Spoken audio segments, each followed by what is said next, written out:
আজকের ব্লগটা আমার আর আমার ছেলের জন্মদিনের। জন্মদিনের দিন সকালবেলা গিয়েছিলাম পুজো দিতে। আমি, আমার বর, আমার ছেলে বিপত্তারিণী বাড়িতে পুজো দিতে গিয়েছিলাম। সেখানেরই কয়েকটা ছবি তোমাদের সাথে শেয়ার করলাম। তারপর বাড়ি ফিরে এসে দুপুরের যোগাড়যন্ত্র শুরু করি। দুপুরবেলা দুজনেরই জন্মদিন বলে কথা, একটু এলাহি আয়োজন না হলে কি আর চলে?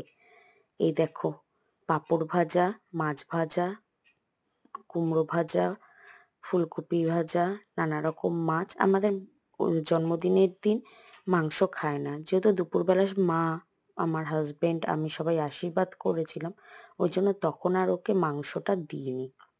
মাংসটা করেছি রাত্রেবেলা। তখন ওর বন্ধুরা, আমারও বন্ধু বান্ধবরা সবাই এসছিল, সেই জন্য ওর পছন্দের যে মাছগুলো সেইগুলোই দিয়েছিলাম।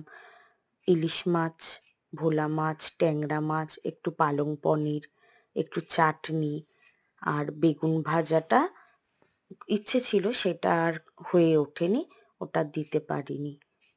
এ দেখো আমাদের ছবিগুলো, তোমরা দেখো কেমন লাগলো সেটা জানিও। আর ভালো লাগলে একটুখানি লাইক আর